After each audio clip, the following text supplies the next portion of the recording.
Assalamualaikum warahmatullahi wabarakatuh. Innal hamdalillah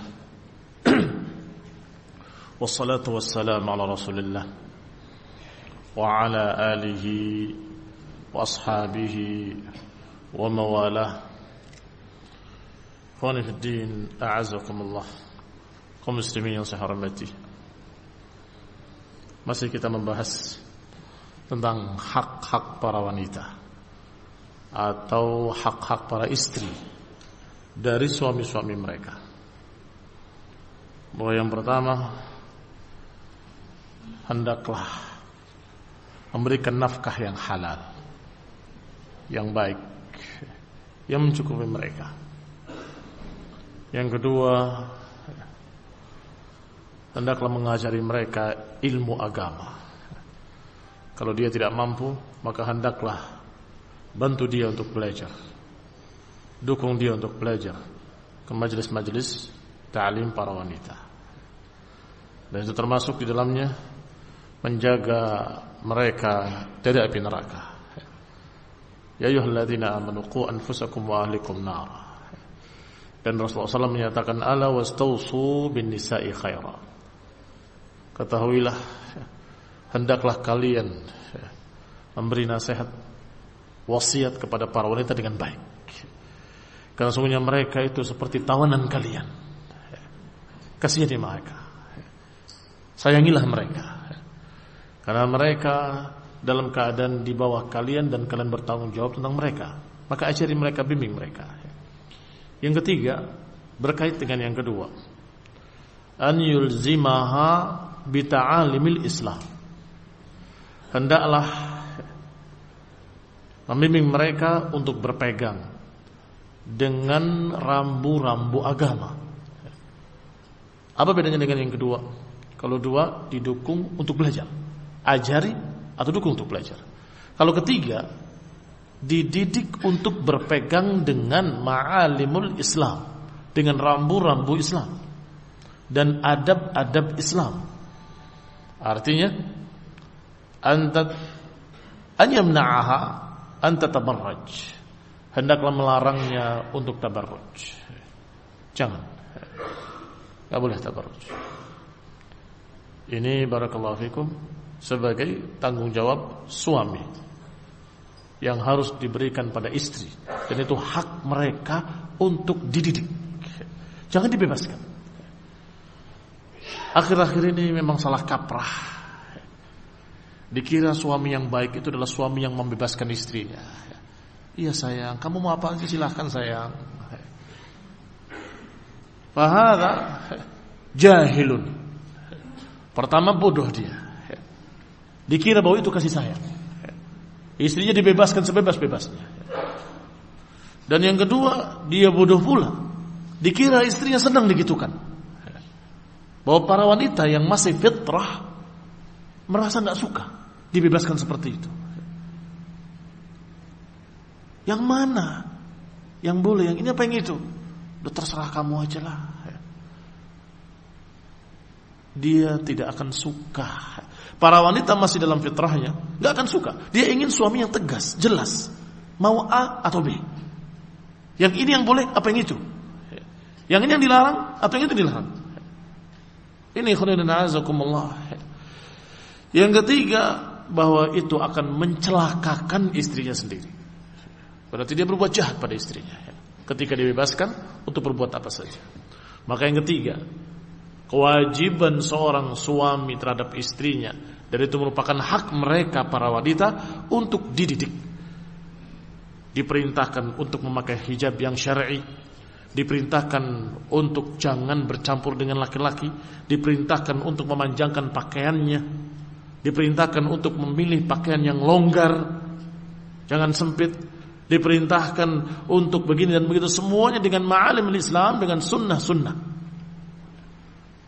Agar jangan sampai istri-istri kita menjadi orang yang dikatakan oleh Rasulullah SAW, la yadkhulnal jannata wa la yajidna rihaha, tidak masuk surga dan tidak mencium bau surga. Tentunya seorang suami yang sayang pada istrinya tidak mau istrinya menjadi orang-orang yang la yadkhulnal jannata, yang enggak akan masuk surga, bahkan enggak akan mencium bau surga. Nabi SAW menyatakan sinfani min ahlin nar. Dua golongan dari api neraka atau dari penduduk neraka. Yang pertama rijalun ma'hum siyad yadrimuna ka'adnabil baqar yadribuna bihan nas. Golongan pertama laki-laki yang memegang cemeti seperti ekor-ekor sapi mencambuk manusia. Dan golongan kedua nisaun kasiyatun ariyatun ma'ilatun mumilat ru'usuhunna ka'asnimatil bukhtil ma'ilah la yadkhulna al-jannata wa la yajidna rihaha. Golongan kedua wanita-wanita yang pakai pakaian tapi telanjang. Kata para ulama, pakai pakaian tapi sempit membentuk tubuhnya, pakai pakaian tapi tembus pandang terlihat auratnya, memakai pakaian tapi pendek terlihat dari bawahnya. Dan sekian bentuk-bentuk pakaian-pakaian yang membongkar aurat atau membuka aurat atau yang menampakkan aurat, semuanya dikatakan kasiyatin ariyat. Ma'ilatun mumilat ru'usuhunna ka'asnimatil bukhtil ma'ilah. Dalam keadaan dia miring dan memiringkan orang lain. Ada dua tafsiran. Tafsir yang pertama bahwa dia melenggok-lenggokkan badannya. Tafsiran kedua, dia menyimpang dan menyimpangkan laki-laki. Dia berbuat sesuatu yang dosa dan membuat laki-laki berbuat dosa. Ru'usuhunna ka'asnimatil bukhtil ma'ilah. Yang rambut-rambut mereka seperti punuk unta yang miring, disanggul, disasak. Diantar sama suaminya, mau kondangan dengan sanggul yang tinggi, diantar, dipertontonkan, ini istri saya, cantik kan? Astagfirullah. La yadkhulna al-jannata wa la yajidna rihaha. Dia enggak akan masuk surga dan enggak akan mencium baunya, padahal baunya dia akan terima dari sekian jarak. Harusnya jannah bisa dicium harumnya dari sekian jaraknya. Hadis rawahu Muslim dan juga Imam Ahmad dalam lafaz sinfani min ahli nar lam arahuma. Dua golongan dari api neraka yang aku belum lihatnya. Sinfani min ahli nar lam arahuma. Yang kedua adalah golongan para wanita, sehingga mereka para suami yang membiarkan istrinya tabarruj dengan tabarruj al-jahiliyah, membiarkan mereka memakai jubah-jubah yang sempit. Jubahnya sempit, tangannya sempit, cadarnya sempit. Apa jadinya? Kayak seorang wanita dicat hitam. Semuanya kelihatan, cuma dicat hitam selesai. Haram. Hendaklah para suami melarang mereka. Yang keempat, al-adl, keadilan. Fayajib ala zawj. Ini masih dari kitab Lin-Nisa'i Faqat oleh Syekh Abdullah Al-Jarullah. Kata Syekh Abdullah Al-Jarullah, al-adl, keadilan. Ini juga hak para istri yang harus ditunaikan oleh suami. Mereka harus diperlakukan secara adil. Ala zawji an ya'dila baina azwajihi. Hendaklah para suami adil terhadap istri-istrinya. Fa innallaha ta'ala 'indama abaha lirrajul az-ziyadah 'ala al-wahidah qayyada dzalika bil 'adl. Karena Allah Subhanahu wa taala ketika mengizinkan bagi para suami untuk menambah istri menjadi 2, 3 atau 4, Allah berikan syarat keadilan. Allah katakan innallaha ya'murukum bil 'adli wal ihsan. Sesungguhnya Allah menyuruh kalian untuk berbuat adil dan berbuat ihsan. Dan juga Allah Subhanahu wa taala berfirman, "Fankihu ma taba lakum minan nisa'i mathna wa thulatha wa ruba', fa in khiftum alla ta'dilu fawahidah." Kata Allah, silakan nikahi wanita-wanita yang kalian sukai 2, 3 atau 4. Fa in khiftum alla ta'dilu, kalau kalian khawatir enggak bisa berbuat adil, maka satu sajalah. Artinya syarat untuk dia menikah 2, 3 atau 4 hendaklah bisa berbuat adil. Kalau khawatir enggak bisa berbuat adil, fawahidah, maka satu sajalah. Wa yakunul 'adl fi umurin katsirah. Dan yang namanya adil adalah pada perkara-perkara yang banyak, tapi berkait pada perkara-perkara zahir. Kata beliau, adkur minha, aku sebutkan diantaranya. At-ta'am, wasyarab, wal kiswa, wassakan, wal mabit. 5 perkara ini diantaranya. Yaitu adil diantara para istri-istri, istri pertama ataupun kedua ataupun ketiga. Hendaklah adil dalam masalah memberi makan mereka, adil dalam memberi minum mereka, adil dalam memberi pakaian pada mereka, adil dalam memberikan tempat tinggal untuk mereka, dan adil dalam mabit, dalam bermalam. Itu hak mereka. Kecuali kalau mereka memberikan haknya pada istri yang lain. Seperti Saudah bin Zam'ah radhiyallahu taala anha. Ketika melihat sepertinya Rasulullah SAW tidak suka dengan dirinya, maka dia mengatakannya, Rasulullah jangan ceraikan aku. Bahwa hakku aku berikan pada Aisyah. Hakku aku berikan pada Aisyah. Itu sukarela. Tetapi hukum asalnya mereka memiliki hak al-mabit. Pakaiannya, makannya, minumnya, tempat tinggalnya, dan juga bermalamnya. Wa qad sa'ala rajulun nabiyya sallallahu alaihi wa ala alihi wasallam faqala. Ada seorang yang bertanya kepada Nabi, ya Rasulullah, ma haqqu zaujat ahadina alaih? Ya Rasulullah, apa hak istri salah seorang kami kepadanya, kepada suaminya? Maka Nabi menjawab, an tut'imaha idza ta'imta, memberi makan mereka kalau engkau makan. Ini menunjukkan kalau memberi makan itu sesuai dengan kemampuan suami. Memberi makan mereka apa yang kau makan. Beri pakaian mereka kalau engkau memakai pakaian. Ya, ini seperti yang kau pakai. Wala tadribul wajha, dan jangan pukul wajah. Wala tuqabbih, dan jangan jelekkan dia. Wala tahjur illa fil bait, dan jangan engkau boikot dia kecuali di rumahnya. Apa maknanya ini? Jangan engkau boikot dia kecuali di rumahnya. Artinya kalau dihukum dengan ini dan ini dan ini sampai pada puncaknya, fahjuruhunna fil madaji', kata Allah. Pisahkan tempat tidur. Nah, pisahkan tempat tidur, tetap kamu di malam itu di rumahnya dia. Jangan pisah ke tempat tidur, kamu pergi ke tempat istri yang lain. Enggak, fil bait. Di rumah. Qal haditsun hasan. Hadzal hadits hadisun hasan. Berarti hak mereka para wanita untuk diberi makan seperti yang kita makan, diberi pakaian seperti yang kita pakai. Jangan kita berfoya-foya dengan yang mewah-mewah, istri dikasih yang sekadarnya. Ini tidak adil. Demikian pula la tadribul wajh, walaupun kamu marah bagaimanapun juga jangan memukul wajah. Wala tadribul wajh. Disuruh oleh Allah untuk memukul mereka kalau memang sudah layak untuk dipukul. Kalau terjadi nusyuz, pelanggaran-pelanggaran mereka para wanita, maka disusun dari tahapan pertama dengan nasihat atau nasihat yang lebih keras, memarahinya, menegurnya, sampai Allah katakan wadribuhunna, dan pukullah mereka.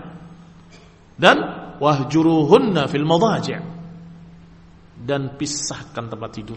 Artinya engkau tidak menggaulinya. Barakallahu fikum, ini adalah hukuman buat dia. Barakallahu fikum. Kalimat la tuqabbih, jangan jelekkan dia. Ini sebagian ulama menyatakan jangan cerca dia dengan ucapan-ucapan jelek. Tetapi tafsiran kedua yang dikatakan oleh Syekh Abdullah Al-Jarullah, la tuqabbih maknanya jangan ucapkan qabbahallah wajhak, atau qabbahakallah, atau qabbahakillah, semoga Allah menjelekkan wajahmu. Tidak boleh. Doa yang seperti ini termasuk doa jelek atas istrinya, dan itu haram, tidak diperbolehkan. Dan kenapa tidak boleh mencerca atau menjelekkan para wanita dengan tabiatnya dan fitrahnya? Sungguh kau pukul dia dengan kau cerca dia, lebih sakit dicerca. Lebih sakit dicerca. Dia pukul sebentar, selesai. Tapi kalau kamu ucapkan dengan ucapan-ucapan yang jelek, ini barakallahu fikum akan melekat padanya lama, susah untuk hilang. Padahal mereka siapa lagi kalau bukan suaminya yang memujinya? Siapa lagi? Jadi perintah untuk menjaga hijabnya dari orang lain. Artinya khusus buat dirimu, buat kalian wahai para suami. Maka kalau engkau menjelekkan dia, apa sisanya? dasar jelek. Astagfirullah. Atau dengan ucapan-ucapan yang lebih pedas dari itu. Cantik, enggak. Habis sudah, habis. Harapan dia satu-satunya adalah suaminya. Tapi kalau suaminya sudah menjelekkan, apa jadinya? Kamu caci maki, kemudian kamu jimai. Ini memalukan sekali. Malu dengan dirimu sendiri. Engkau cerca dia di siang hari, kemudian engkau jimai di malam hari.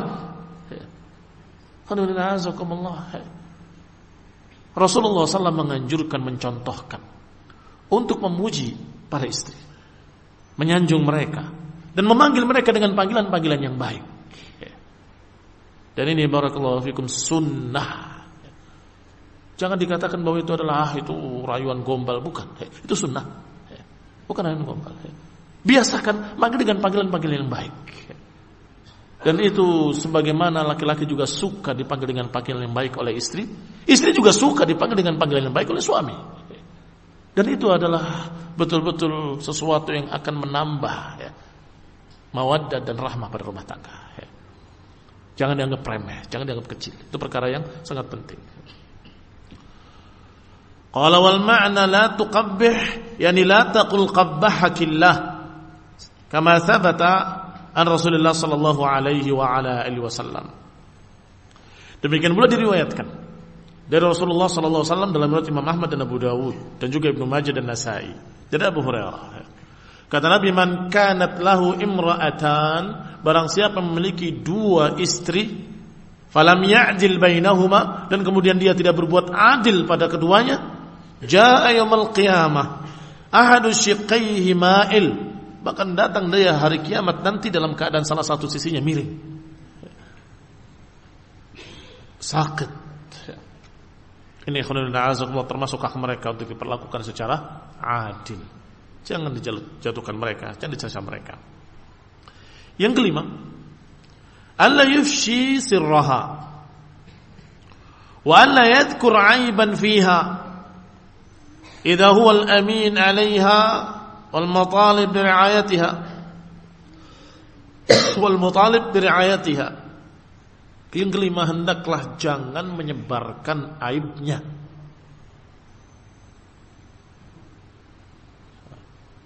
Ada seorang datang kepada Rasulullah SAW. Ya Rasulullah, istri saya begini, istri saya begitu, segala macam dilaporkan. Kata Nabi, ceraikan dia.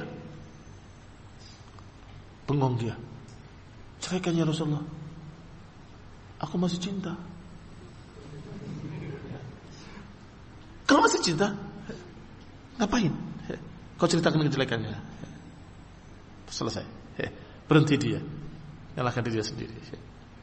Ini ceraikan dia. Nah, kalau memang seperti itu keadaannya, ngapain lagi kamu pegang? Ceraikan dia. Loh, saya masih cinta. Kalau kau masih cinta, ya jaga dia. Jangan ceritakan aibnya kepada orang lain. Maka la tufshi sirraha wa an la yadhkur aiban fiha. Jangan ceritakan aib-aibnya, jangan ceritakan rahasia-rahasianya, dan termasuk jangan pula menceritakan urusan-urusan kamar pada orang lain. Saya di kamar sama istri saya begini-begini, tidak bisa. Haram hukumnya menceritakan yang seperti itu.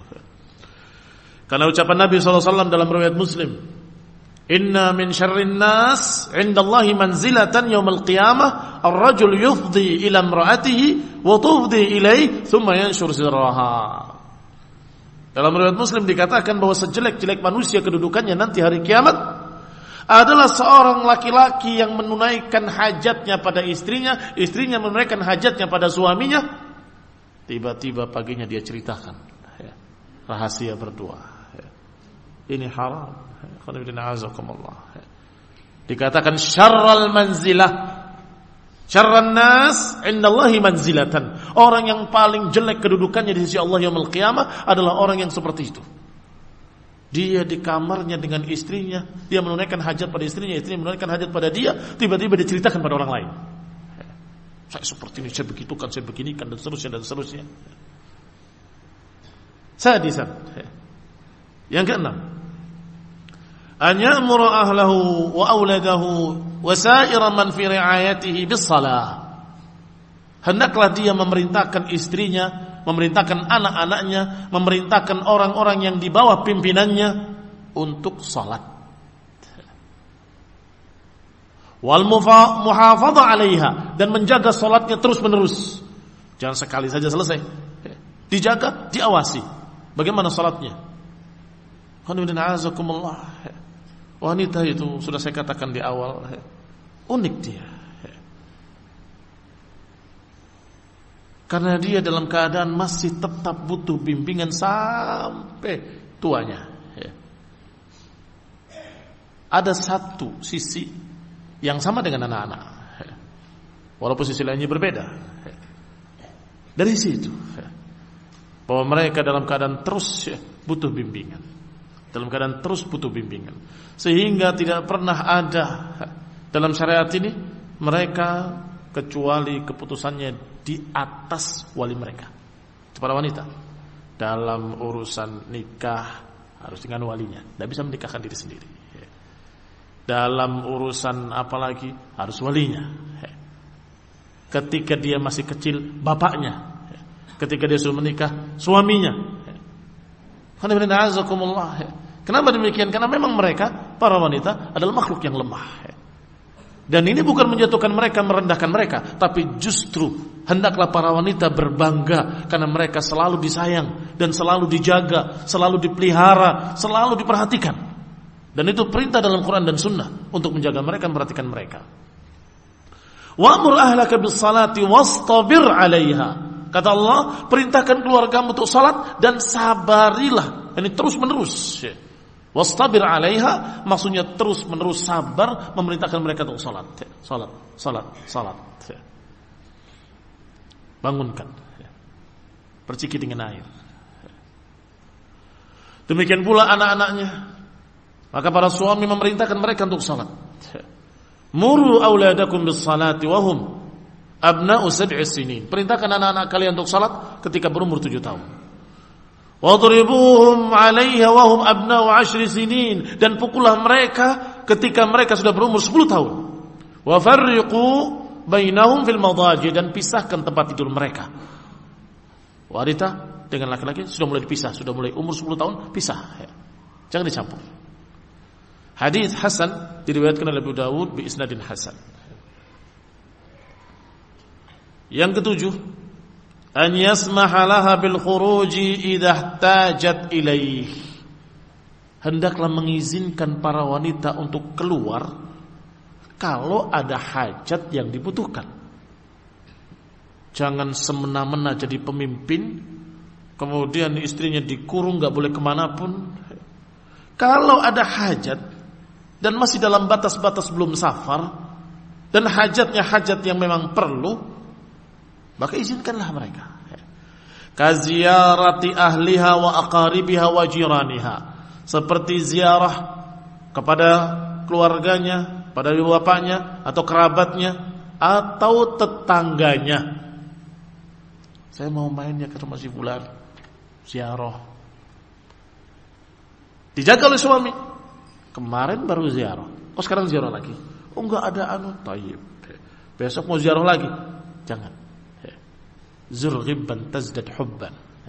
Tengoklah jarang-jarang akan semakin akrab kalian. Kalau sering-sering bosenin. Iya. Datang lagi. Emang mereka enggak punya acara di rumahnya dengan istrinya, dengan keluarganya? Ada. Maka seorang suami harus bijak. Kalau memang perlu sesekali, izinkan. Kalau terlihat sudah terlalu banyak, stop. Jangan. Sudah kemarin kamu keluar, dan ini semua harus ditimbang dengan hikmah, dengan bijak, dengan syar'i tentunya. Maka izinkanlah mereka kalau mereka mau menjenguk orang tuanya, apalagi kalau sakit. Izinkanlah kalau mereka memang membutuhkan untuk merawat ibunya, atau ingin keluar untuk salat jamaah. La tamna'u ima Allahi masajid Allah. Jangan kalian halangi hamba-hamba perempuan Allah kalau mau ke masjid Allah. Dilarang. Khonibina azakumullah kaum muslimin yang saya hormati. Idza kana khurujuha syar'iyyan, syaratnya kalau keluarnya secara syar'i, pakai hijab yang syar'i, dengan cara yang syar'i, tidak memakai minyak wangi, dan tidak keluar dengan perhiasan-perhiasan, dan tidak membuat fitnah pada kaum laki-laki. Minas sunnah an ya'dhan laha, termasuk sunnah mengizinkan mereka. Karena Nabi menyatakan la tamna'u ima Allah masajid Allah. Tapi syarat-syarat tadi jangan lupa. Pakaian yang syar'i, hijab yang syar'i, tidak memakai minyak wangi. Nah,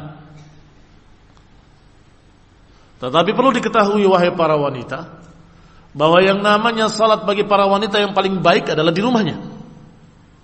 Dan lebih baik lagi kalau di kamarnya. Lebih baik lagi kalau di tempat khususnya. Lebih baik daripada di masjid. Tetapi walaupun demikian, ada hadis yang menyatakan jangan larang mereka kalau mereka mau ke masjid. Wa salatuha fi baitiha afdal laha, kata Syekh Al-Jarullah, tetapi rumah-rumah mereka lebih baik. Jadi kalau salat di rumahnya lebih bagus. Thaminan, yang ke-8. Ala zawji, atas para suami, an yatahammal adza zawjatihi wa yataghafal an katsirin mimma yubdir minha atau yabdur minha. Hendaklah yatahammal adza. Yatahammal adza artinya menyabari perkara-perkara jelek dari istrinya. Wa yataghafal, dan melupakan kesalahan-kesalahan mereka yang telah lalu. Jangan jadi pendendam.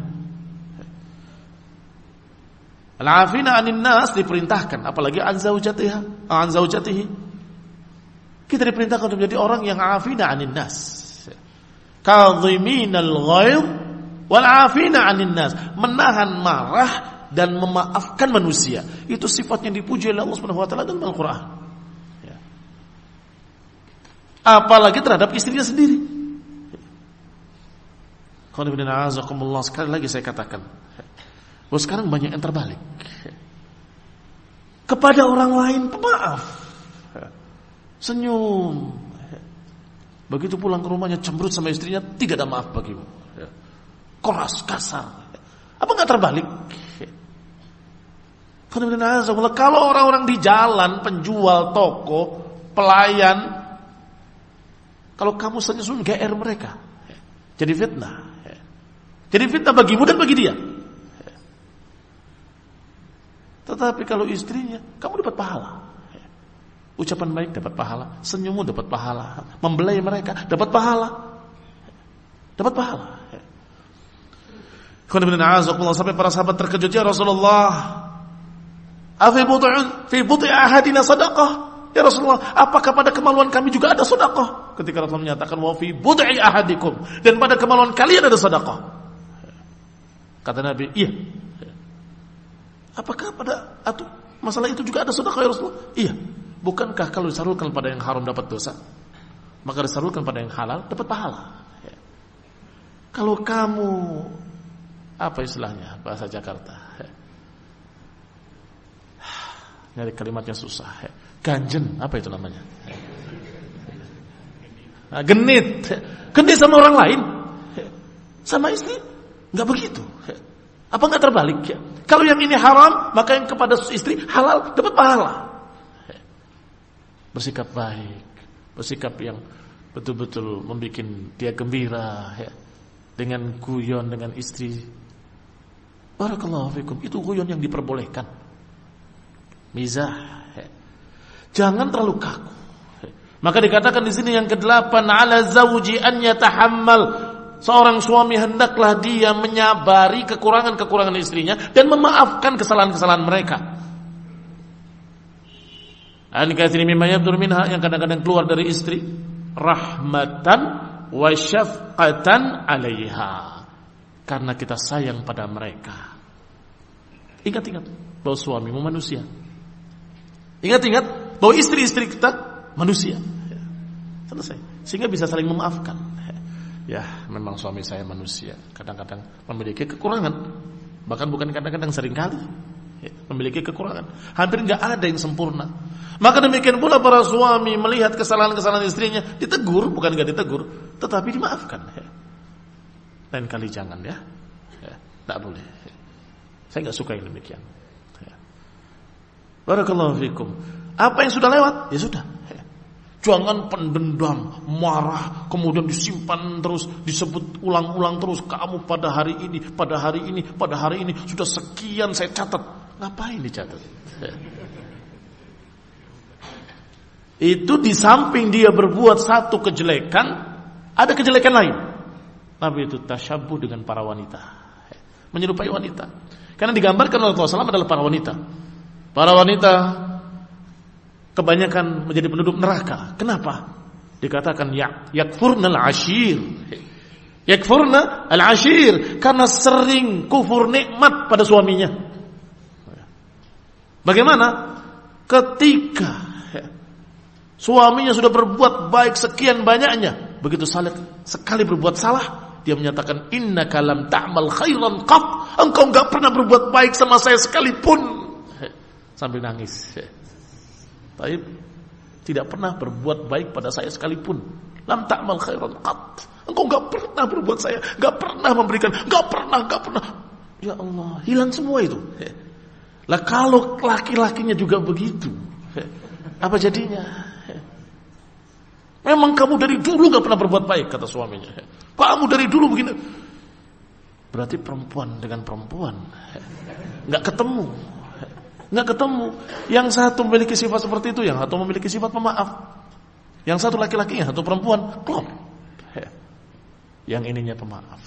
Sampai dikatakan oleh para ulama, kenapa cerai itu ada di tangan suami? Lau kana talaqu fin nisa, kata para ulama, kalau cerai itu ada di tangan para wanita, niscaya mereka akan menceraikan suaminya sehari 8 kali.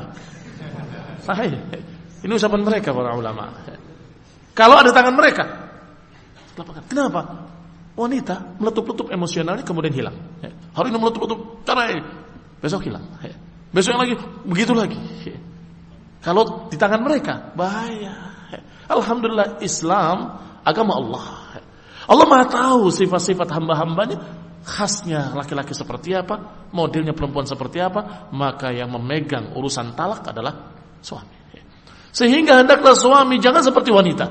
Hendaklah yatahammal adza, memikul beban untuk menyabari kekurangan-kekurangan perempuan. Karena wanita adalah naqisatu dinin wa aqlin. Mereka adalah hamba-hamba Allah yang naqisatu dinin wa aqlin, yang kurang akalnya, kurang agamanya. Jadi dengan hadis dari Nabi SAW dalam riwayat yang sahih, ada yang tanya, ya Rasulullah, kenapa para wanita dikatakan naqisatu dinin wa aqlin? Kenapa dikatakan kurang akalnya, kurang agamanya? Adapun kurang agamanya, bukankah kalian dalam sebulan, sepekan kurang lebih tidak sholat? Itu kurang agama.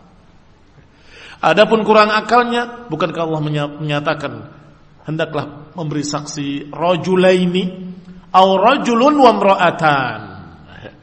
Satu laki-laki, dua laki-laki, atau kalau enggak ada dua laki-laki, satu laki-laki, yang satu laki-lakinya digantikan dua perempuan. Litudzakkira ihdahumal ukhra, agar satu yang lainnya saling mengingatkan. Baik. Artinya ukurannya 1:2. Dalam masalah hafalannya juga, dalam masalah akalnya. Itu naqisat akal. Maka naqisatu dinin wa aqlin ini adalah perkara yang memang lumrah pada wanita, bukan untuk menjelekkan mereka, tapi untuk para suami menyayangi mereka dan memaklumi mereka. Memaklumi mereka kalau mereka dalam keadaan kurang, ya wajar, namanya naqisatu dinin wa aqlin. Ditegur lagi, disabari lagi. Ditegur lagi, disabari lagi. Ini yang dikatakan dengan yatahammal adza zaujatihi. Syafqatan 'alaiha, karena sayang pada mereka. Wa qad amara Allah Ta'ala bi mu'asyaratin nisa bil ma'ruf, dan diperintahkan kita untuk bergaul dengan mereka dengan baik. Dan untuk menemani mereka dengan baik. Dan Allah menyebutkan dengan kalimat wasahibhuma fi dunya ma'rufa pada orang tua, dan sama juga Allah katakan pada para istri, ashiruhunna bil ma'ruf. Ya, azakumullah, sahibhuma fid dunya ma'rufa. Hendaklah kalian tetap bergaul dengan orang tua dengan baik. Di sini wa ashiruhunna, bergaullah dengan istri-istri kalian bil ma'ruf juga. Karena memang ini adalah perkara yang Hampir sama dalam sisi kita hendaklah menyabari. Bagaimana kalau orang tua berbuat sesuatu yang jelek pada kamu? Dendam? Tentunya enggak. Kita akan sabari. Kita akan sabar. Terus kita berbuat lagi, nasihati lagi, berbicara dengan baik lagi pada para orang tua. Kita berikan lagi hak-hak mereka.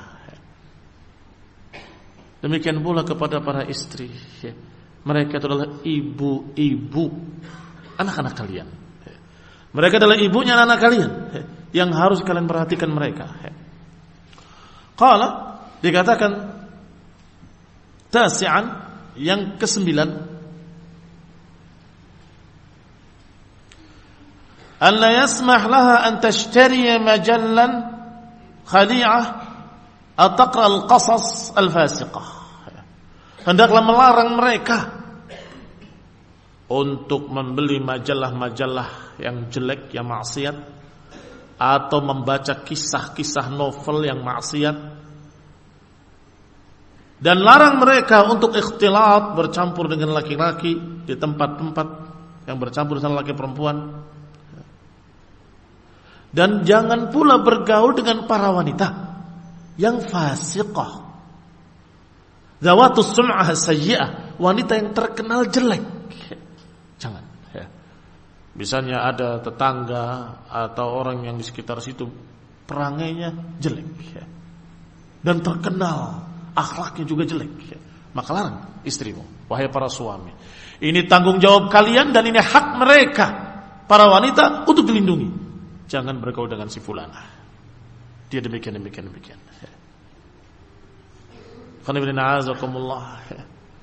Mereka yang dibuai oleh kisah-kisah khali'ah, oleh majalah-majalah khali'ah, oleh sinetron-sinetron, gak pernah puas dengan keluarganya. Hati-hati itu merusak. Merasa keluarga orang lain kok bagus, keluarga kami kok demikian. Selalu isinya ketidakpuasan. Kenapa? Karena apa yang dibayangannya adalah khayal yang tergambar dari sinetron-sinetron tadi. Kok suami saya enggak selembut dia ya? Siapa? Dia siapa? Astagfirullah. Tokoh dalam film India, film sinetron, film apa lagi?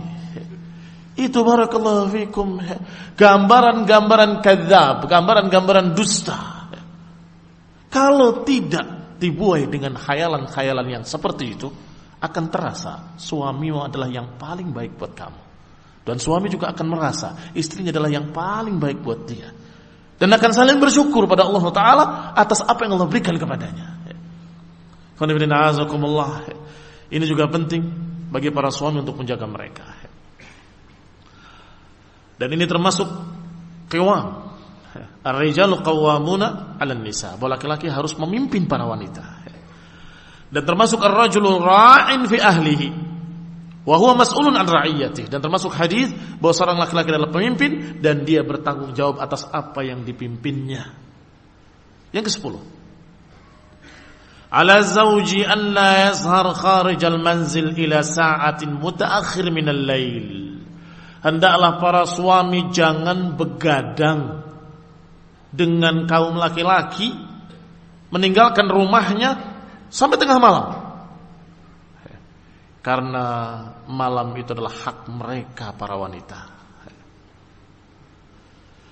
Lima sahha an Rasulullah, karena apa yang telah sahih dari Rasulullah SAW, bahwa beliau berkata kepada Abu Darda radhiyallahu ta'ala anhu, lama balagha qiyamal laili wa siyamun nahari wa ihmalu ahlihi. Ketika terdengar berita bahwa Abu Darda setiap siang puasa, malamnya salat lail, tidak tidur bersama istrinya, melalaikan istrinya atau mengabaikan istrinya, maka dikatakan inna li ahlika 'alaika haqqan. Sesungguhnya pada keluargamu ada hak yang harus kamu tunaikan. Kisahnya ma'ruf. Beliau dengan Salman Al-Farisi, ketika mengetahui istrinya dalam keadaan mutabaddilah, Mutabadzalah itu seperti enggak ngurus diri dan dalam keadaan serasa tidak dibutuhkan oleh suaminya. Ada apa denganmu? Dikatakan, itu sahabatmu itu enggak butuh kepadaku. Artinya suamiku sudah tidak butuh lagi kepadaku. Sibuk dengan urusannya sendiri. Maka dia bermalam di rumahnya Abu Darda. Begitu ditawari makan siang, dia makan. Aku nggak makan kalau kamu nggak makan. Aku puasa, ya udah berarti aku nggak makan. Jangan, kalau gitu aku batalkan puasaku. Batalkan puasanya, makan bersama. Begitu malam mau tidur, dia bangun, sholat, ditarik oleh Salman, tidur. Nanti kita akan bangun sama-sama. Tidur di awal malam, kemudian di akhirnya dibangunkan. Sekarang saatnya kamu sholat. Diajarkan keadilan-keadilan yang pas, sampai kemudian dikatakan dengan kalimat tadi, Inna Rabbika alaika haqqan wa inna li jasadika alaika haqqan wa inna li ahlika alaika haqqan fa'ati kulli dhi haqqin haqqahu. Sesungguhnya Rabb kamu punya hak yang harus kamu tunaikan. Sesungguhnya jasadmu, badanmu punya hak yang harus kamu tunaikan. Dan istrimu juga punya hak yang harus kamu tunaikan. Fa'ati kulli dhi haqqin haqqahu. Maka berikanlah pada setiap yang berhak, berikan haknya. Hak Allah berikan pada Allah Ta'ala. Hak badanmu, urus dirimu. Hak istrimu, tunaikan kepadanya. Disampaikan pada Rasulullah SAW, kata Rasulullah SAW, Sadaq Salman, dia benar. Inna li rabbika alaika haq, wa inna li jasadika alaika haq, wa inna li rabbika alaika haq, atau kama qala sallallahu alaihi wa ala alihi wasallam, fa'a'ti kulli dhi haqqin haqqahu. Maka berikan hak-hak mereka pada masing-masingnya. Berikan hak-haknya. Barakallahu fikum. Ini contoh yang dalam keadaan ibadah, sholat semalam suntuk, istrinya dianggurkan begitu saja, ditegur dengan kalimat inna li ahlika alaika haq. Istrimu punya hak dari kamu. Bagaimana kira-kira dengan orang yang begadang bukan untuk qiyamul lail, ngobrol ngalor ngidul sepanjang malam sampai jam 1, jam 2. Ngakak, ketawa segala macam.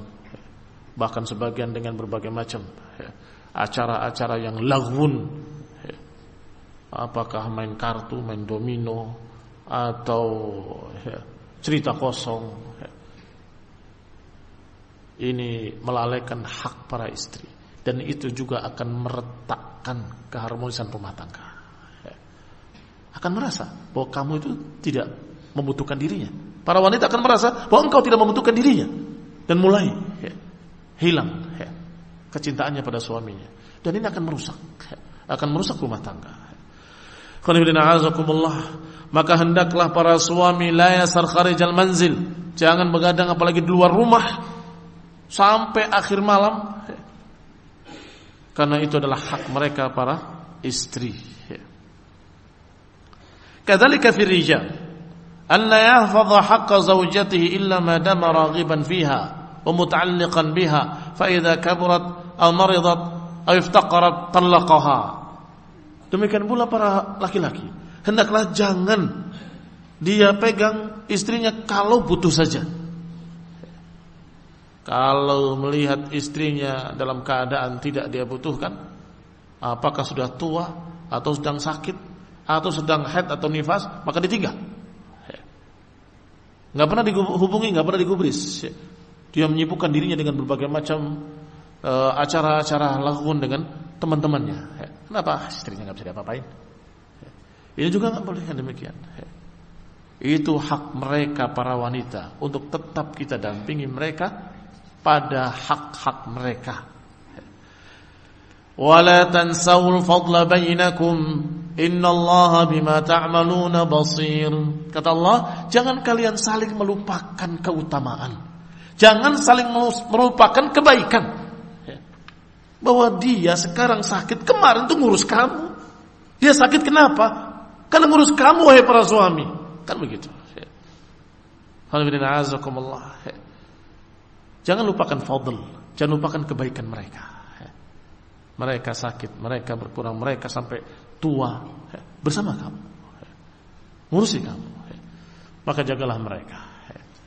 Istausu bin nisa'i khaira. Khana bin a'azakumullah. Sampai jam berapa ini?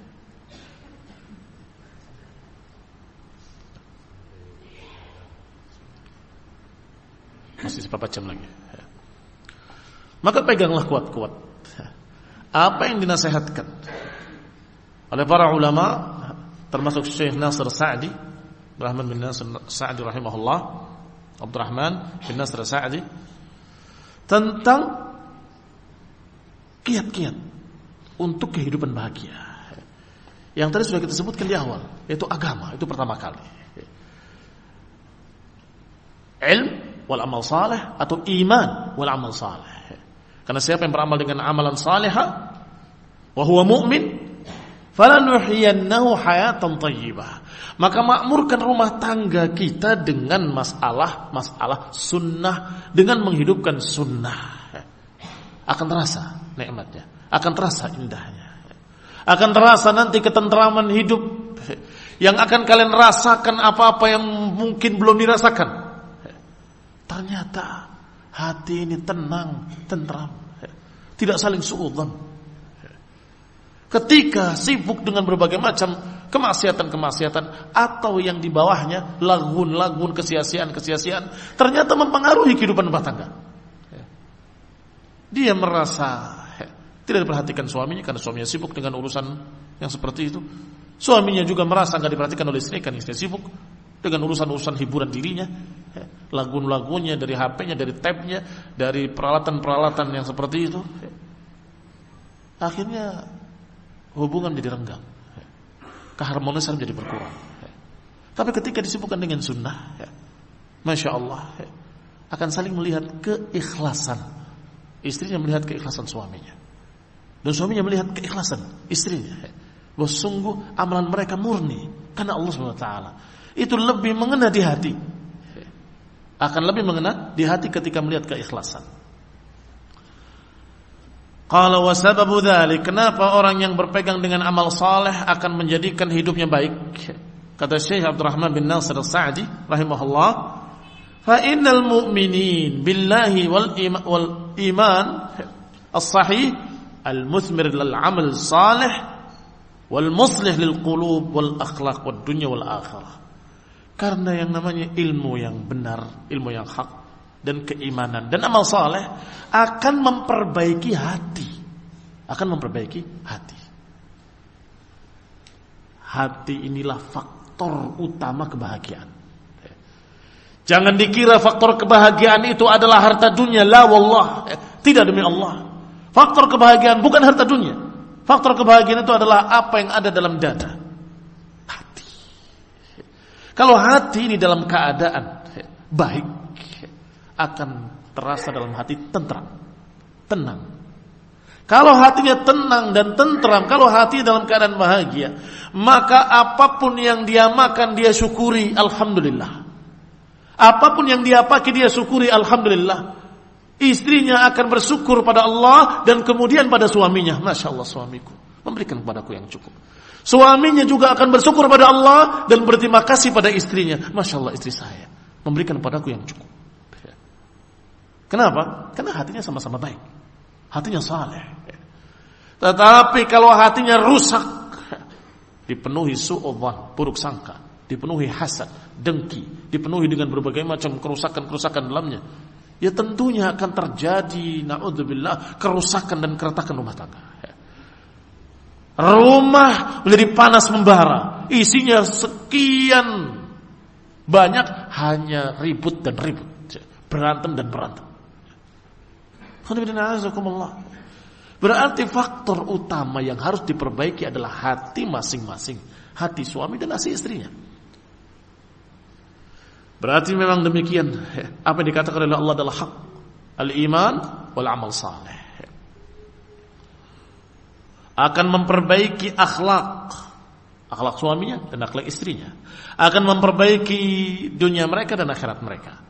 ma'hum usulun wa usus yatalaqawna fiha jami' ma yarud alaihi min asbabis surur wal ibtihaj. Dan dengan ilmu din, ilmu agama, dan dengan keimanan dan amal saleh akan kokoh di hati mereka prinsip-prinsip agama. Akan kokoh di hati mereka prinsip-prinsip syariat. Sehingga mereka tahu mana penyebab bahagia dan mana penyebab sengsara. Mana yang akan memberikan faedah dunia akhirat dan mana yang akan merusak dunia akhirat. Akan tahu. Dengan ilmu din, dengan ilmu syariah. Tahu asbab as-surur, asbab al-ibtihaj, tahu asbab al-qalq wal ham, tahu mana penyebab kegundah gulanaan, tahu apa penyebab ahzan, kesedihan-kesedihan, apa penyebab qalq, penyebab kebingungan-kebingungan. Dia akan tahu. Dengan apa? Dengan din, dengan syariat, dengan agama, dengan qala Allah qala Rasul. Yatalaqawna al-mahab wal masar biqabulillah wa syurka 'alaiha. Maka dia akan betul-betul saling mensyukuri, saling menerima apa yang diberikannya. Seorang yang beriman dan beramal saleh akan menjadi syakiran li an'umih. Jadi orang yang bersyukur pada Allah Subhanahu wa taala dengan kenikmatan-kenikmatannya. Orang yang bersyukur akan merasa bahagia dengan yang sedikit. Tetapi orang yang kufur nikmat atau orang yang tidak memiliki sifat syukur, maka dia tetap akan mengeluh walaupun diberikan sekian banyak. Gak pernah akan puas. Terus mengeluh. Dan tentunya dengan keluh kesah istrinya, suaminya gak akan betah di rumah. Ketika suaminya gak betah di rumah, maka kembali sekarang istrinya yang jengkel dengan suaminya. Kenapa gak betah di rumah? Begitu datang, maki-maki. Ngapain? Kelayapan, keluar, begini dan begitu. Apa kamu di luar dan seterusnya. Suaminya membantah. Untuk apa saya di rumah kalau mendengarkan keluhan-keluhan kamu tiap hari? Nggak akan harmonis abadan. Orang yang hatinya jelek, hatinya rusak karena jauh dari agama, tidak akan mendapatkan kebahagiaan walaupun dia dilimpahkan berbagai macam harta dunia, tetap nggak akan bahagia. Tetapi Allah menjanjikan kebahagiaan pada mereka-mereka yang man amila salihan min dzakarin aw untha wa huwa mu'min falanuhyiyannahu hayatan thayyibah. Dan ini janji Allah Subhanahu wa taala. Karena orang mukmin betul-betul menakjubkan. Ajaban li amril mu'min amruhu kulluhu khair. Sungguh menakjubkan urusan seorang muslim karena urusannya semua baik. In asabathu sarra'u syakar fakana khairan lah wa in asabathu dharra'un sabar fakana khairan lah. Kalau ditimpa kebaikan-kebaikan dia syukur dan syukurnya baik buat dia. Dan kalau ditimpa kejelekan-kejelekan dia sabar, sabarnya baik lagi buat dia. Wa laisa dzalika li ahadin illa lil mu'min. Dan tidak mungkin yang demikian ada pada satu orang kecuali pada orang mukmin. Rawahu Muslim. Berarti mukmin saja yang bisa merasakan kehidupan yang bahagia. Kenapa? Liku-liku kehidupan ini barakallahu fikum tidak akan berubah. Mesti terdiri dari dua. Yaitu kejelekan dan kebaikan. Enggak ada satu manusia pun yang baik terus kehidupannya sampai akhir. Enggak ada. Enggak ada pula yang jelek terus, enggak ada. Yang namanya liku-liku kehidupan kadang senang, kadang duka. Kadang suka, kadang duka. Kadang sedih, kadang gembira. Kadang ditimpa rezeki, kadang pailit. Kadang begini, kadang begitu. Dan itu dunia. Kebahagiaan yang terus-menerus atau dalam keadaan kecukupan yang tidak pernah kurang hanya di jannah. Adapun di dunia, demikianlah kehidupan. Namanya liku-liku kehidupan. Tetapi orang mukmin menghadapi liku-liku kehidupan tadi dengan kenikmatan, dengan kebahagiaan. Kenapa? Karena dia memiliki dua perkara. Kalau kejelekan ya disabari, kalau kebaikannya disyukuri. Dua-duanya baik. Dua-dua menjadikan ketenangan dalam jiwa. Kalau suami dan istrinya memiliki dua perkara tadi, sabar dan syukur, maka keduanya akan terbang menuju jannah. Dengan dua sayap yang kata Ibnu Qayyim, dua sayapnya adalah syukur dengan sabar. Kalau suaminya bekerja dan berhasil, alhamdulillah. Kalau bekerja kemudian gagal, sabar. Tidak apa-apa. Istrinya mengatakan begitu pada suaminya. Alangkah bahagianya suami tadi. keringatnya enggak sia-sia. Kenapa? Karena istri memaklumi dan menyatakan tidak apa-apa, memang qadarullah ma syaa fa'al. Apakah enggak bahagia kalian mendapatkan istri yang seperti itu? Kamu sudah capek habis-habisan, ternyata gagal, pulang dimarahi istri, dimaki-maki. Bagaimana kira-kira? Rangkep jengkelnya. Sudah dia sedih karena gagalnya, jengkel pula karena diucapkan dengan ucapan yang tidak pantas oleh istrinya sendiri, bukan oleh orang lain, oleh istrinya yang harusnya mendukungnya. Kenapa? Karena ketidaksabaran. Harusnya kamu lihat suaminya bekerja, berusaha pontang-panting dalam keadaan memeras keringatnya, membanting tulangnya, tetapi dapatnya cuma segitu, ya syukuri. Sudahlah, tidak apa-apa, belum Allah kasih, nanti juga insya Allah kasih. Sabar. Maka semangat kembali besoknya. Demikian pula suaminya pulang ke rumahnya, wahai istriku, siapkan makanan. Istrinya mengatakan, tidak ada makanan apa-apa. Oh ya, nggak apa-apa kalau gitu aku puasa. Seperti Rasulullah SAW ketika menanyakan di pagi hari makanan, tidak ada, kalau gitu aku puasa. Tidak ada masalah. Tidak mengeluh. Mana yang kemarin? Saya kasih uang sekian-sekian. Ya kalau ada nggak mungkin disembunyikan. Kenapa kau suudzon amat? Kalau memang ada, ngapain istri nyembunyiin makanan? Sudahlah, yang seperti itu harusnya sudah tidak ada lagi suudzon, berburuk sangka suami pada istrinya atau istri pada suaminya.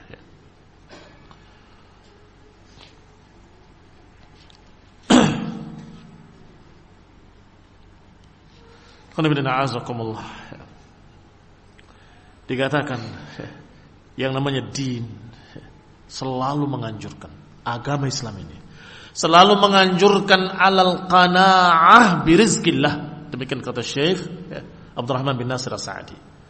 Agama ini menganjurkan kepada kita semuanya, laki-laki maupun perempuan, para suami ataupun para istri, diajarkan untuk qanaah. Apa itu qanaah? Qanaah birizqillah, merasa cukup dengan apa yang Allah kasih. Merasa cukup dengan apa yang Allah kasih. Dan ini juga faktor kebahagiaan. Suaminya mendapatkan dari istrinya segitu, cukup, alhamdulillah. Istrinya mendapatkan dari suami seperti itu, cukup, alhamdulillah. Ini qanaah. Wa bima atal ibad min fadlihi wa karamihi al-mutanawwi', dan apa yang Allah berikan sekian perkara, semuanya harus kita syukuri dan qanaah, merasa cukup. Fal mu'min idza ibtuliya bi maradin aw faqrin aw nahwihi min al-aghrad allati kullu ahadin urdatan laha fa innahu bi imanihi wa bima 'indahu min al-qana'ah war ridha bima qasama Allah tajid qarir al-'ain. Kata Syekh Abdurrahman bin Nasir As-Sa'di rahimahullah, kalau seorang mukmin memiliki iman dan hati yang penuh keimanan, maka ketika diberi oleh Allah ujian dalam bentuk sakit atau kemiskinan atau kekurangan atau apa-apa yang lainnya yang sesungguhnya seluruh manusia menghadapinya. Jangan dikira orang kaya enggak pernah menghadapinya. Menghadapi sakit, menghadapi kesusahan, menghadapi. Semuanya menghadapi. Manusia di dunia urdatan laha. Mereka itu memang selalu menghadapi hal ini, dan itu yang namanya dunia. Itu yang namanya dunia. Maka orang-orang beriman bisa menghadapinya dengan qanaah, bisa menghadapinya dengan syukur dan sabar. Maka itu menjadi qurratu ain, akan menjadi qurratu ain, ketentraman jiwa. La yatatallab biqalbihi amran lam yuqdar lahu, tidak mencari-cari sesuatu yang tidak ditakdirkan. Dikasih sekian, sedikit. Tidak kemudian hatinya mengharapkan yang tidak diberi. Kenapa enggak sejuta? Kenapa enggak sekian? Kenapa enggak sekian? Kenapa enggak? Itu semua adalah pikiran-pikiran yang hanya merusak hati dan membuat hati gelisah. Dalam keadaan la faidata fi, enggak ada faedah apapun. Apa faedahnya? Kenapa kau enggak segini? Kenapa enggak ngelamun berpikir? Kenapa kau cuma segini? Kenapa kau cuma segitu? Tidak ada hasil. Harusnya yanzur ila ma huwa dunah. Harusnya melihat yang di bawahnya. Masih banyak yang lebih sengsara dari saya. Masih banyak yang mendapatkan lebih sedikit dari ini. Wala yanzur ila man huwa fawqahu, jangan melihat orang yang di atasnya. Qanibina azakumullah, diajarkan juga yang demikian. Unzuru, lihatlah kepada man asfala minkum, lihatlah siapa yang di bawah kalian. Jangan melihat orang-orang yang di atas kalian. Kalau melihat di bawah kita syukur, tapi melihat di atas kita ngeluh. Kenapa ya nggak kasih fulan? Kenapa ya nggak kasih fulan? Yang istrinya membandingkannya dengan fulan wa fulan. Itu kalau si fulan tuh istrinya, suaminya sayang banget sama dia. Kok suami saya nggak kayak gitu ya? Itu yang diceritakan, jangan percaya. Wahai para wanita, itu yang diceritakan pada kamu yang baik-baiknya. Yang lain gak diceritakan. Padahal urusan yang seperti itu ya ada saja. Yang namanya suami manusia, kadang ridho, kadang marah. Yang namanya istri juga manusia, kadang ridho, kadang marah. Itu manusiawi. Itu manusiawi. Yang penting bagaimana menghadapinya. Kalau menghadapinya dengan suatu yang syar'i tadi, dengan sabar dan syukur dan qanaah, maka sebentar selesai. Tidak lama. Dan setelah itu akur kembali lebih indah dari yang sebelumnya. Ini adalah perkara-perkara yang diajarkan.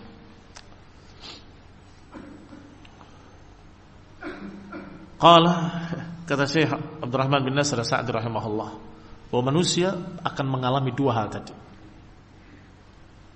Perkara jelek, perkara baik. Takdir baik, takdir buruk. Itu semua akan menghadapi. Orang yang beriman ataupun orang yang tidak beriman. Orang yang baik ataupun orang yang tidak baik. Orang yang saleh ataupun yang thaleh akan menghadapi semua. Tetapi ada perbedaan pada mukmin.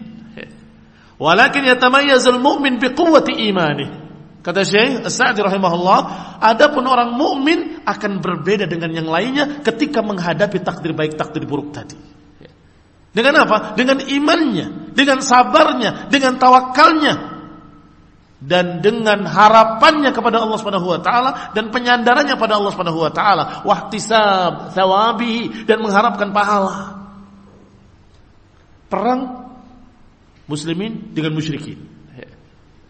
Muslimin ada yang terbunuh, orang kafir juga ada yang terbunuh. Iya kan? Muslimin ada yang terluka, orang kafir ada yang terluka. Muslimin merasakan sakit, mereka juga merasakan sakit. Tapi ketika dikatakan oleh musyrikin al-harbu sijal, perang seimbang, kata mereka. Jawab. Laisu sawa, tidak sama. Qatlakum fil nar wa qatlana fil jannah, enggak sama. Mayat-mayatmu atau orang-orang matimu dalam neraka, orang-orang mati kami dalam surga. Sehingga mereka mendapatkan musibah kematian teman-temannya, mereka sangat sedihnya. Sedangkan kaum muslimin dalam keadaan tenang hatinya, insyaallah mereka fil jannah syuhada. Beda kan? Taib demikian pula. Ketika Allah ceritakan bahwa ketika menyentuh mereka qarhun, luka-luka, rasa sakit, dan menimpa kalian juga qarhun mithluh, sama, kalian juga merasakan rasa sakit dan luka-luka. Tetapi kata Allah, wa tarjuna ma la yarjun, tapi kalian berharap sesuatu yang mereka tidak harapkan. Beda apa enggak beda? Beda. Wa tarjun ma la yarjun, sama-sama sakit, sama-sama terluka, sama-sama berdarah. Bukan tidak sakit, bukan kebal kaum muslimin, kaum mukminin, para sahabat. Mereka sakit, terluka. Tetapi para mukminin yarjun ma la yarjun, mereka mengharapkan sesuatu yang orang-orang kafir tidak berharap, enggak punya harapan. Tapi bagaimana sakitnya pada orang yang tidak punya harapan dan sakitnya orang yang punya harapan? Harapan pahala di sisi Allah Ta'ala. Ya jauh sakitnya akan lebih ringan dihadapi. Kenapa? Karena punya harapan. Punya harapan. In takunu ta'lamuna fa innahum ta'lamuna kama ta'lamun. Kata Allah, dan kalau kalian sakit sesungguhnya mereka juga sakit. Sebagaimana kalian sakit. Wa tarjuna minallahi ma la yarjun. Tetapi kalian mengharapkan sesuatu yang mereka tidak mengharapkannya. Yaitu harapan pahala di sisi Allah Ta'ala. Nah apa-apa, insyaallah jadi pahala di sisi Allah Ta'ala. Loh ini kemarin astagfirullah sudah saya dapatkan kemudian gagal, ternyata dicuri orang demikian. Tidak apa-apa. Mudah-mudahan Allah kasih gantinya yang lebih baik. Akan ringan beban tadi. Daripada orang yang mengeluh, menggerutu, maka beban musibahnya ditambah lagi dengan musibah berikutnya. Musibah yang hissi ditambah dengan musibah yang maknawi. Hissinya uang hilang, tapi maknawinya sakit hatinya, jengkel yang sangat. Justru jengkelnya, sakitnya itu lebih besar daripada hilangnya uang tadi. Padahal hilangnya uang tadi tidak menjadikan kamu kelaparan, kamu masih bisa makan hari itu. Tidak kamu kehausan, kamu masih bisa minum hari itu. Dan kamu masih bisa senyum sama istrimu. Kalau saja kamu tidak mengeluh, masih bisa senyum dan masih bisa bahagia malamnya. Masih bisa satu sedekah. Iya kan? Karena nggak ada macam-macam. Tapi kalau cemberut sampai malam hari, hilang hari itu.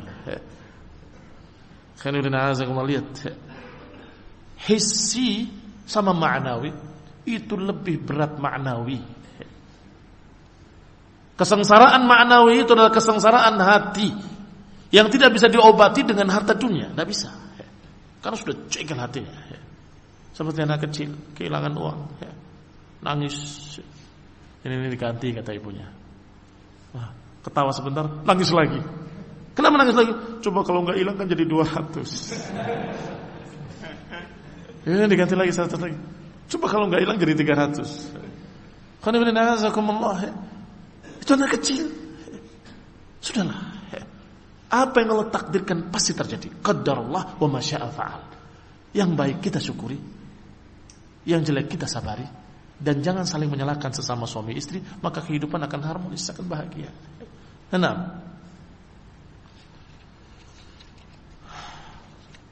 Nah, masih beberapa poin, tapi waktu sudah habis. Barakallahu fikum wa nasallahu taufiq wal afiyah wal hidayah. Subhanakallahumma wa bihamdika la ilaha illa anta astaghfiruka wa atubu ilaik. Wassalamualaikum warahmatullahi wabarakatuh.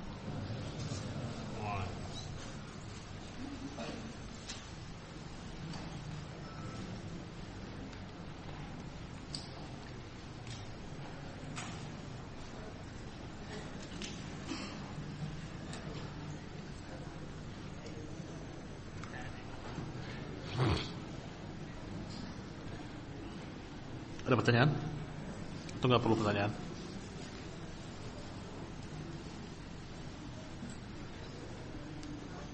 Kayaknya kemalaman ya.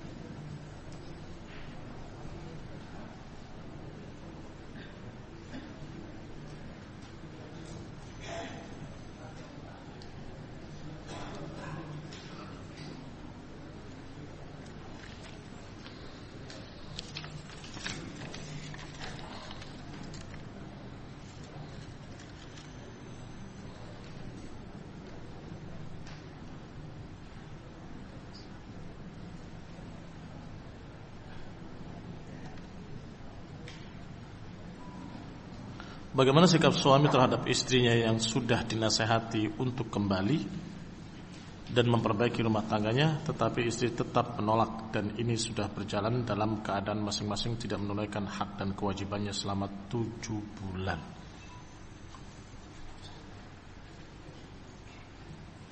Lama sekali.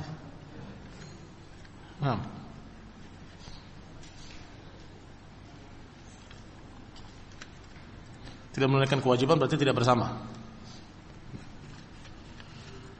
Karena 4 bulan saja sudah diperintahkan untuk memutuskan keputusan. Apakah mau kembali atau cerai saja. Nah, apalagi sampai 7 bulan.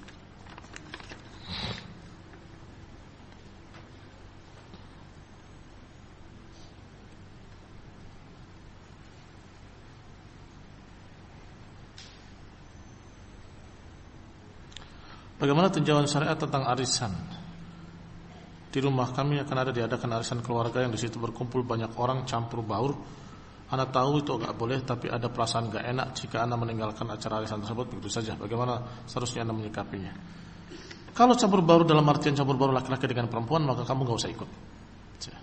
Tidak usah ikut dan enggak pakai enggak enak. Enak. Kenapa kamu enggak datang? Karena campur baur laki perempuan. Kalau mau dipisah saya mau datang. Karena pada arisannya pada hakikatnya tidak ada larangan insyaallah. Enak. Tetapi kalau acaranya seperti itu, maka jangan dihadiri.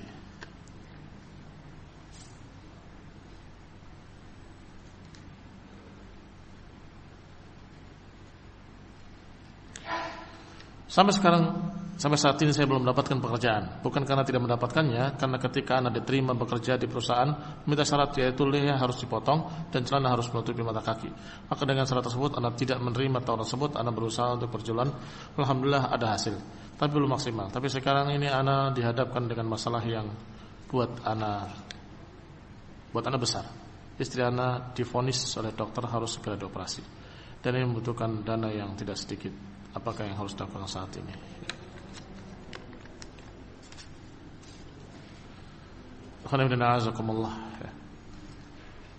Masalah-masalah yang seperti itu harus ada ta'awun antara kaum muslimin ahli sunnah. Hendaklah saling bantu-membantu, saling tolong-menolong pada mereka-mereka yang membutuhkan. Dan sikapmu meninggalkan syarat tadi karena Allah SWT, mudah-mudahan Allah ganti dengan yang lebih baik. Man taraka syai'an lillahi awadahu Allahu khairan minhu. Siapa yang meninggalkan sesuatu karena Allah, Allah akan gantikan dengan yang lebih baik.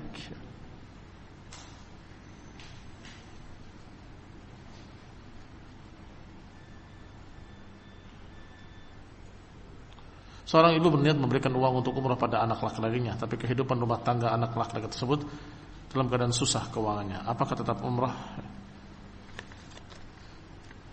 Yang jelas keridhaan ibunya itu yang penting, karena ibunya memberikannya untuk umrah.